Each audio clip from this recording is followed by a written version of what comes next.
Hello friends, Radhe Radhe. आज हम फिर तैयार हैं इंट्राडे एंड डिलीवरी के कुछ शेयर लेके, फ्यूचर एंड ऑप्शंस के कुछ शेयर लेके। तो जिस तरीके से मार्केट में उछाल आ रहा है, कभी आता है कभी जाता है, कल जिस तरीके से एफआई ने फिर दोबारा से बिकवाली करी, ये साफ साफ इंडिकेशन है कि मार्केट अभी समझदारी से चलानी होगी। लेकिन एक चीज़ ध्यान रखिए कि यही चीज़ें हैं जब आप अपनी पोजीशंस को सही तरीके से फ़ायदा उठा सकते हैं। आज नज़र रखाना पीएसयू बैंकों के अंदर कुछ हो सकता है, उछाल आ सकता है, तो ट्रेड करेंगे केयरफुली और लर्निंग जो करनी है वो ही ध्यान रखना है कि यहाँ पर केयरफुली के साथ करनी है, अर्न करना है लॉजिकली। तो यहाँ पर इंट्राडे एंड डिलीवरी के कुछ शेयर्स हम लेके स्टार्ट है। तो पहला शेयर है आईओबी का, इस पे मारते हैं एक नज़र। तो देखते हैं टेक्निकली चार्ट। तो टेक्निकली चार्ट जिस तरीके से नज़र आ रहा है वो उसने इस तरीके से उछाल लिया है और एक जो टेक्निकली मजबूती आई है, जो 13 ईएमआई के ऊपर आना, और आरएसआई की मैं बात कर रहा हूँ तो आरएसआई के अंदर भी जो पोजीशन है वो बेटर पोजीशन नज़र आ रही है, बाइंग पोजीशन है। सोकास्टिक की बात करता हूँ तो ये भी एक बाइंग पोजीशन पे चलता हुआ नज़र आ रहा है, जिसके बिहाफ पर हम यहाँ क्या कर रहे हैं, टारगेट को बढ़ाने की कोशिश कर रहे हैं। 57 का टारगेट यहाँ पे लिया है। जो डेली चार्ट पर डबल बॉटम बना है उसके बिहाफ पर यहाँ पोजीशन जो है उस तरीके की बनती हुई नज़र आ रही है। यहाँ इस पैटर्न के बिहाफ पर जो पोजीशन ली गई है वो क्या है, बाइंग की पोजीशंस है। और यहाँ पर मैं जो स्टॉप लॉस ले रहा हूँ वो 53 का एक्शन रहेगा बाय का, इस पर एक नज़र बना के चल सकते हैं। नेक्स्ट अगर मैं देखने की कोशिश करूं तो अपने पास जो शेयर आ रहा है वो आ रहा है एस्टर डीएम हेल्थ का। इसका जो प्राइस है ये है प्राइस 488। सबसे पहले इसकी टेक्निकली चार्ट पे नज़र मारते हैं। जो 2 दिन के अंदर अंदर एक बहुत अच्छी खरीदारी नज़र आई है वो साफ साफ नज़र आ रहा है। इंडिकेशन जिस तरीके से नज़र आ रहे हैं, 13 ईएमआई के ऊपर पोजीशंस को ले जाना और बॉलिंजर बैंड के अप जाना, ये बहुत ही अच्छा पोजीशन है। आरएसआई भी हाई बुलिश लेवल को दिखाता हुआ, सोकास्टिक भी बुलिश लेवल के अंदर पैटर्न, वॉल्यूम लेवल का आ जाना बहुत ही बेटर पोजीशंस पे दिखता हुआ नजर आ रहा है। जिस तरीके से इसके अंदर जो चेंजेस आए हैं वो बहुत ही अच्छी चीज़ें नजर आए हैं। HSBC की बात करूं तो उसने अपनी रेटिंग जो है उसके अंदर बढ़ा दी है और यहाँ पर पोजीशन जो है बहुत अच्छी लग रही है, जिसके बिहाफ पर मैं जो टारगेट ले रहा हूँ वो 503 का है, थोड़ा बड़ा टारगेट है। और डिप के बिहाफ पे अगर मैं देखूँ तो स्टॉप लॉस है 480 का, एक्शन रहेगा बाय का, इस पे एक नज़र बना के चल सकते हैं।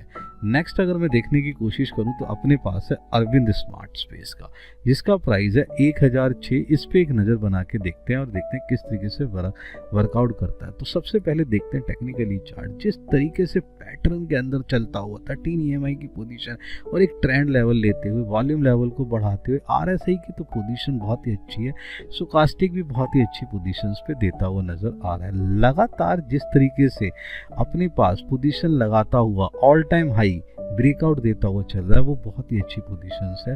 फंडामेंटली तो है ही बेटर बेटे। ये जो चीज़ें मैं ले रहा हूँ अभी टेक्निकली चार्ट के बिहाफ पे ले रहा हूँ, जो पोजीशन मुझे बहुत ही अच्छी और वेरी वेरी गुड पोजीशन नज़र आ रही है। यहाँ पर एक बाइंग पोजीशन मुझे चलती नज़र आ रही है, जिसके बिहाफ पर यहाँ जो टारगेट है वो थोड़ा सा मैंने काफ़ी कुछ बढ़ा के लिया है। 1070 के बिहाफ पे ले रहे हैं और डिप के बिहाफ पे स्टॉप लॉस ले रहे हैं 993। एक्शन रहेगा बाय का, इस पर एक नज़र बना के चल सकते हैं। नेक्स्ट अगर मैं देखने की कोशिश करूँ तो मेरे पास जो शेयर है वो है BSE लिमिटेड, जिसका प्राइस है 4573 रुपये। इस पे एक नज़र बना के देखते हैं। तो सबसे पहले इसके टेक्निकली चार्ट को देखने की कोशिश करते हैं। 2 दिन से लगातार बिकवाली, यानी कि पिछले 2 दिन की बात करूं तो मैं वहां से बिकवाली, फिर एक हैमर पोजीशन ने अपनी पोजीशन बनाई और उस तरीके के पोजीशन को अप लेते हुए जा। आरएसआई भी बाइंग पोजीशन पे, सोकास्टिक थोड़ा सा बाइंग पोजीशंस के नीचे चलता हुआ एक बेयरिश लेवल लेके चल रहा है। लेकिन यहाँ पर देखा जाए तो कैंडल चार्ट पैटर्न और उसके बिहाफ पर वर्कआउट करता हुआ नजर आ रहा है। मैं यहाँ पर मैंने 2-3 चीज़ें और का बात कराऊंगा कि फंडामेंटली भी बहुत जो स्ट्रॉन्ग पोजीशन है वो बहुत बेटर निकलती आ रही है। 1 जनवरी से जो सेंसेक्स और जो आपके पास बैंकर्स हैं, सही है ना, कि जो एक्सपायरी है वो मंगलवार को होगी, जिसके बिहाफ पर यहाँ एक पोजीशन मुझे लग रहा है कि यहाँ बदलता हुआ नज़र आएगा। और जिस तरीके के बिहाफ पे मुझे लग रहा है इसलिए मैंने यहाँ टारगेट लिया है 4680 का, और डिप के बिहाफ पे जो अपना स्टॉप लॉस रहेगा वो रहेगा 4540 का, एक्शन रहेगा बाय का, इस पर भी आप एक नज़र बना के चल सकते हैं। तो नेक्स्ट है हमारे पास जो है हेमिस्फीयर प्रॉप का, जिसका जो प्राइस है वो है 172। इस पे एक नज़र बना के चलते हैं, देखते हैं किस तरीके से टेक्निकली चार्ट जिस तरीके से डाउन पोजीशंस के बाद जब उसने एक ट्रेंड पोजीशन लिया, बहुत ही अच्छा पोजीशन बॉलिंजर बैंड के अंदर चलते हुए, और जिस तरीके से ये जो है 13 EMI के ऊपर पोजीशन वॉल्यूम लेवल का आना और RSI की पोजीशंस को बढ़ जाना, ये बहुत ही अच्छा पोजीशन दे रहा है। स्टोकास्टिक ने भी अपनी चेंजेस करी है और अपने आपको एक बेयरिश से बुलिश लेवल में लाता हुआ नजर आ रहा है। तो जिस तरीके से टेक्निकली चीज़ें आ रही हैं वो बहुत ही अच्छी है। कल कमज़ोर बाजार भी शेयर की जो खरीदारी थी वो बनी रही और देखी गई इसके अंदर, जो एक अच्छा इंडिकेशन दे रहा है। मुझे लग रहा है यहाँ बाइंग पोजीशन है, जिसके बिहाफ पर हम इसे बाइंग लेके चल रहे हैं एज पर टेक्निकली, और इसी के बिहाफ पर जो टारगेट लेके चल रहा हूँ मैं वो लेके चल रहा हूँ 179। स्टॉप लॉस अगर मैं देखना चाहूँगा तो वो जो है पोजीशन चल रही है 170 की। एक्शन रहेगा बाय का, इस पर एक नज़र बना के चल सकते हैं। नेक्स्ट है बेटा सोलार इंडिया का। सही है, सोलार इंडिया के अंदर जो है ये जो आपके पास प्राइस चल रहा है 10,893 का है, जिस पे एक नज़र बनाते चलते हैं। तो ध्यान से देखते हैं तो टेक्निकली चार्ट बेटे जिस तरीके से आइस के अंदर बाइंग है वो बहुत ही अच्छा, बॉलिंजर बैंड से ऊपर को निकल जाना, 13 EMI के ऊपर निकल जाना, वॉल्यूम लेवल लगातार 3 साल से, RSI की पोजीशन बहुत अच्छी, स्टोकास्टिक वैल्यूएशन भी जो निकल के आ रही है वो बहुत ही बेटर निकल के आ रही है। जिस तरीके से यहाँ पर जो पोजीशन आ रही है वो पोजीशन बहुत ही है। अब करेक्शन के बाद जो बेटा दोबारा अपडेट शुरू हुआ, वहाँ पर मुझे लग रहा है ये संकेत है, ये इंडिकेशन है कि करेक्शन के बाद ये शेयर वर्कआउट करता हुआ नजर आ सकता है। फंडामेंटली तो है ही, रेशो के बिहाफ पे है ही, पोजीशन बहुत बढ़िया है, उसके बिहाफ पे तो चल ही रहा है। जिसके बिहाफ पे मैं जो टारगेट ले रहा हूँ 11,500 का। डिप के बिहाफ पे स्टॉप लॉस रहेगा 10,600 का। एक्शन रहेगा बाय का, इस पे एक नज़र बना के चल सकते हैं। नेक्स्ट अगर हम ध्यान से देखें तो हमारे पास जो कैटेगरी है वो कैटेगरी है फ्यूचर एंड ऑप्शन की। इसको भी बेटा आप यूज़ कर सकते हैं इंट्राडे एंड डिलीवरी के अंदर।